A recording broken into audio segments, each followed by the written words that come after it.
হাসিনার নির্দেশে সেদিন পুলিশের গুলিতে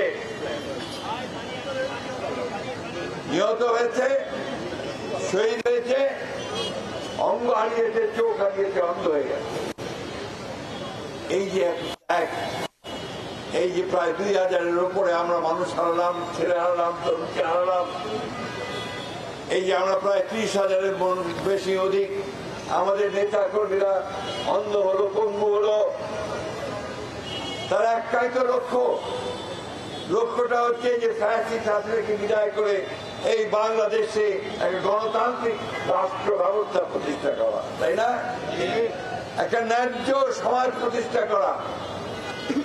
আজকে যখন পত্রিকা খুললাম, বেদনায় একেবারে নীল হয়ে গেছি।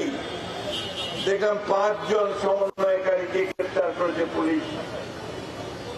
তারা জোর করে একটি বাড়ি থেকে একজন সাবেক সংসদ সভাপতিকে 50 লক্ষ টাকা আদায় করেছে। এই কি পরিণতি দেখে আমরা চেয়েছিলাম? এই বাংলাদেশের মানুষকে কেউ ওটা চেয়েছিল? এত তাড়াতাড়ি যদি এই ঘটনা ঘটে, 1 বছর হয়নি, তারা আমাদের ভবিষ্যৎ কি?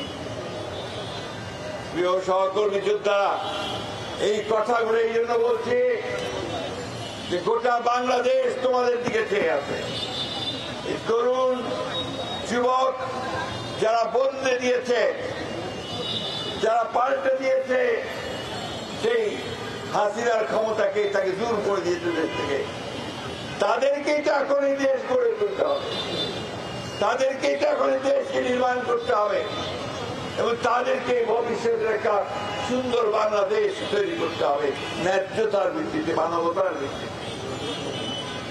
দুঃখ হয় আমাদের যখন আমরা দেখি যে 1 বছর সময়ের মধ্যেও আমরা এই কথা জোর গলায় বলতে পারছি না যে আমরা এখন তৈরি হয়ে গেছি, এই দেশ আমরা নতুন করে গড়ে তুলব। আমাদের নেতা তারেক রহমান সাহেব এই সুদূরে দিন রাত 24 ঘন্টা তিনি আমাদেরকে নির্দেশ দিয়েছেন, সংগঠিত করবার চেষ্টা করেছেন, আমাদেরকে আন্দোলনে নামিয়ে এই আন্দোলন করে এখন তিনি চিন্তা করছেন, কাজ করছেন যে বাংলাদেশকে কি করে গড়ে তোলা যায়। আমাদের নেত্রী দেশনেত্রী বেগম খালেদা জিয়া, তাকে কারাগারে পাঠানো হয়েছে মিথ্যা মামলা দিয়ে। 6 বছর আগে থেকে তিনি কারাগারে ছিলেন। সেই পরিত্যক্ত কারাগারের একটা অন্ধকার প্রকোষ্ঠে শুধু নয়, টয়লেট প্যাসেজের একটা ঘরের মধ্যে তাকে রাখা হয়েছিল। এই কথাগুলো এখন কেউ বলে না। কই আমাদের সাংবাদিক ভাইরা তো বেগম খালেদা জিয়ার এই বিষয়গুলো নিয়ে তারা প্রোগ্রাম করছেন না। আমি অনুরোধ করবো দয়া করে এই মহিষী মহিলা, যিনি বাংলাদেশে গণতন্ত্র প্রতিষ্ঠার জন্য তার সর্বোচ্চ ত্যাগ করেছেন, তাকে নিয়ে আপনারা কথা বলুন।